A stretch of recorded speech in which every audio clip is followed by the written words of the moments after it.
Rebonjour tout le monde. Alors je sais pas du tout si cette vidéo va être propice au niveau de l'environnement. Je suis en haut de la montagne, je suis dans un champ avec des chevaux et des vaches.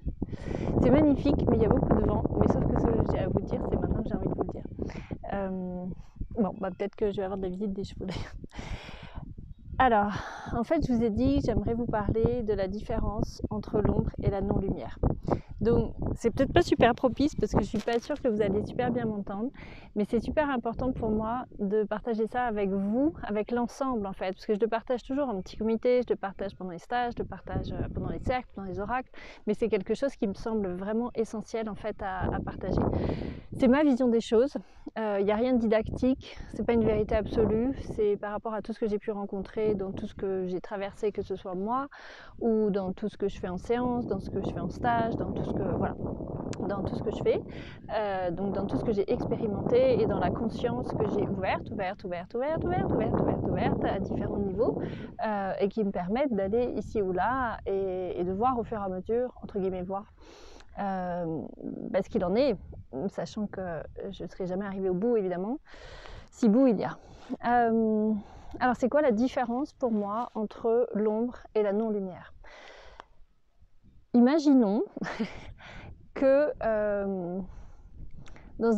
dans ce plan de dualité dans lequel nous sommes, il y a de la lumière et puis on parle souvent de l'ombre.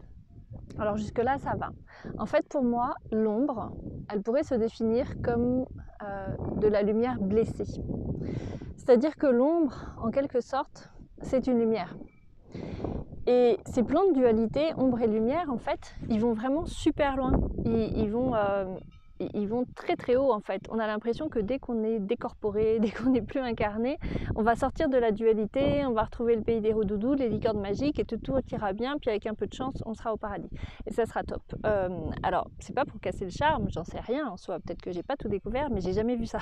Donc j'ai peut-être pas encore accueilli tout ça, mais je suis jamais arrivée jusque-là.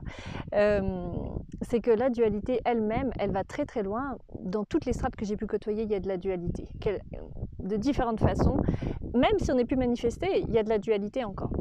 Et donc si on prend juste ça, imaginons qu'on va mettre des mots, il y a Dieu qui descend, et puis qui descend dans le sens de la création, et il va y avoir des plans manifestés ou non manifestés qui vont prendre l'aspect de lumière et d'ombre. Et donc cette ombre en fait, pour que vous puissiez la ressentir dans vos vies, c'est plus comme de la lumière blessée, c'est-à-dire qu'il peut y avoir des personnes qui ont subi, alors quand je dis des personnes, c'est lorsqu'elles sont manifestées, lorsqu'elles ont subi de la violence, des sévices, de l'injustice, de la trahison, des ruptures, etc., ça crée en fait de la tristesse, ça crée plein de choses qui créent de l'ombre. Okay, alors ça, on le voit un peu de façon tout doudou. Dans ces cas-là, on se dit « Oh, je suis en compassion, oui, ok, d'accord, j'arrive à aimer l'ombre, c'est ok, etc. » Sauf que cette ombre, elle peut être très nocive, très méchante en fait, enfin vraiment quelque chose de très malsain. C'est pas forcément tout cool comme ça et si facile à aimer. Pour autant, on peut l'aimer et cette ombre peut être transformée et peut redevenir lumière. En fait, c'est un peu des va-et-vient. On a tous été ombre, on a tous été lumière, on l'est un peu, blablabla. Voilà, on s'alterne, à l'intérieur de nous on alterne, mais tout ça fait une sorte d'unité. Là où il y a une différence, c'est la non-lumière. Et alors là, la non-lumière, personnellement, je l'ai vraiment perçue lorsque j'étais arrivée, entre guillemets, c'est un peu bizarre de dire les choses comme ça, mais à des strates, dire des expansions de conscience bien plus grandes qui me rapprochent de la création, on va dire, sachant très bien que pour moi, il n'y a pas de finalité, il n'y a pas d'arrivée. Je pense qu'il doit y avoir beaucoup de vent, je suis désolée. Et à ce niveau-là, en fait, il y a quelque temps, je me suis vraiment aperçue de quelque chose, c'était de cette non-création, de cette non-lumière. Et ça n'a rien à voir, mais alors vraiment rien à voir avec l'ombre. Là, on n'est plus au pays des roudoudous potentiels, des licornes magiques potentielles. Il n'y a pas de transformation. La non-lumière restera lumière, même s'il peut y avoir des expérimentations de temps en temps. Mais la non-lumière, c'est de la non-lumière, c'est de la non-création, c'est une sorte de vide absolu. Alors on se dit, flûte alors, ça veut dire que la création, c'est pas l'unité et qu'il y a encore de la dualité à ce niveau-là. Eh bien oui, mais c'est là où notre esprit, en fait, est dans l'incapacité de comprendre ça. Parce qu'on essaye toujours de voir les choses comme si on les posait à plat sur une feuille de papier, mais c'est tellement au-delà. Moi-même, dans mon personnage, il y a je n'arrive même pas à le comprendre en fait, j'acte juste ce que c'est. Et cette non-lumière, c'est une puissance de non-création. Je dirais même pas de destruction, c'est de la non-création. Ça peut paraître bizarre comme phénomène inverse, mais c'est de la non-création en fait, donc de la non-lumière. Et ça fight beaucoup parce que la non-création, la non-lumière essaye de prendre la lumière, mais tu n'as jamais vu la non-lumière détruire de la lumière, je l'ai vu mettre sous veille de la lumière. Donc peut-être, mais ça j'en sais rien, peut-être qu'il y a une impossibilité de tuer la lumière. En tout cas, c'est peut-être ce que je préfère croire. Mais j'ai jamais vu de destruction réelle en fait, aussi loin que j'ai pu aller. Voilà. Donc cette non-lumière, puisqu'elle est non-création, elle ne peut pas se manifester en tant que telle. Mais, sinon ce serait même pas drôle, elle se manifeste à travers l'ombre.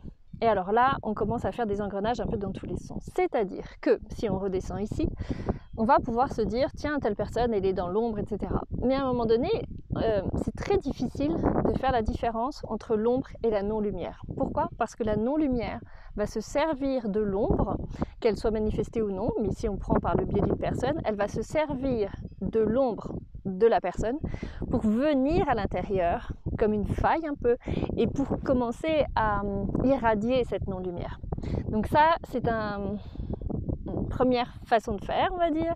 Et puis la non-lumière, elle vient aussi dans des éléments non manifestés. Ça, vous pouvez le ressentir, que ce soit des lieux ou des environnements, des énergies, etc. Donc ça, c'est moins compliqué.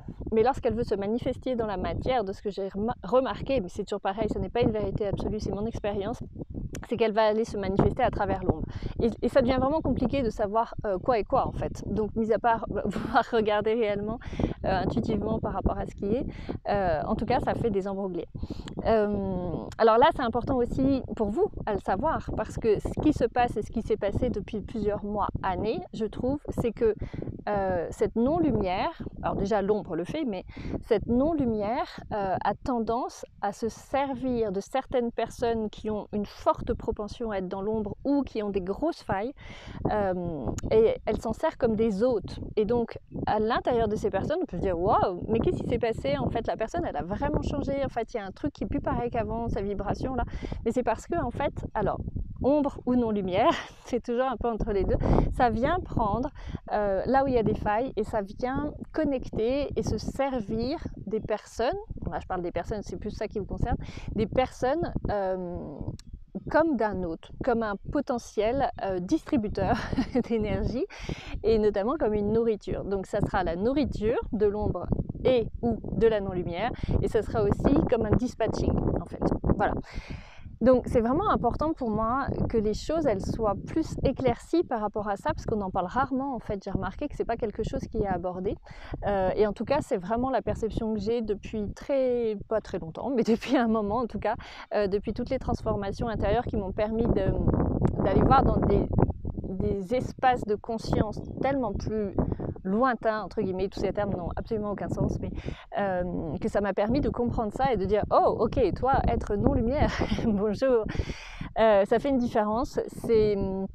C'est vraiment par rapport à ce qui s'est passé la dernière fois pendant Solar et aux emprises que j'ai eues sur moi. Je voyais vraiment d'où ça venait très clairement de la non-lumière qui se servait d'espaces d'ombre à l'intérieur de certaines personnes du cercle et à l'intérieur de certains éléments manifestés ou non dans la salle. Donc au début on avait nettoyé tout ça, etc. Mais en fait ça venait prendre ça. Sinon la non-lumière elle descendait direct à travers toute ma colonne en fait, toute ma colonne de lumière. Et c'est pour ça que c'était vraiment très difficile de combattre ça, mais que pour autant la vaillance et tout l'amour de tout le monde, de tout le groupe et vraiment la confiance de tous a permis que ce soit fait et c'est vraiment chouette. Je m'étais posé une question pour tout vous dire, c'est est-ce que j'arriverai à aimer de la non-lumière? Ma première intention, ma première chose qui était venue, c'est non, je ne suis pas en capacité d'aimer de la non-lumière parce qu'elle n'a pas d'existence, donc je ne peux pas l'aimer. Et en fait là, après à peine quelques jours, j'ai radié tellement d'amour en fait là, après à peine quelques jours, ça s'est vraiment posé et je peux le dire là en tout cas en cet instant, oui, j'arrive à aimer également cette non-lumière en fait. Donc c'est chouette, une sorte d'absolu dans l'amour et j'en suis ravie. Voilà, j'espère que cette vidéo, alors je vais écouter le son après, j'espère que ça n'aura pas été trop venteux, il fait vraiment frais, autant à Solar on a eu la grosse canicule au début, qui nous a permis de nous baigner, etc. Et puis finalement on a fini dans le froid, et bien là c'est vraiment le grand froid, mais c'est tellement super beau. En tout cas j'avais envie d'en profiter pour vous expliquer tout ça, et puis si on n'entend rien, ben, je le ferai autrement. Je vous embrasse très très fort, avec beaucoup d'amour. Moi depuis Solar j'ai tellement tout qui fusionne, et pouf, c'est juste énorme tout l'amour qui peut être là lorsqu'on accueille toutes les parts de soi, lorsqu'on accueille son être-té en amour, lorsqu'on se permet de s'aimer plus encore. Et là c'est pas l'ego qui parle ni le personnage, c'est juste ce qui est. Et j'en profite encore et encore pour vous remercier tous de la confiance que vous me témoignez. J'ai des preuves de confiance actuellement qui me font waouh, c'est juste énorme. Merci, merci, merci à vous. Tout ça, c'était juste pour vous transmettre une info. C'est pas la vérité absolue. Faites vos expériences, regardez ce qu'il en est pour vous. Et puis, si vous pouvez pas aller dans ces strates de conscience là tout de suite, peut-être qu'un jour vous y arriverez tout simplement. C'est à chacun son moment. Et juste de regarder peut-être avec conscience et beaucoup d'amour comment ça match autour de vous et en vous. Le truc est de ne pas se faire prendre au piège, parce que ça peut arriver sans qu'on s'en rende compte. Je vous embrasse très très fort.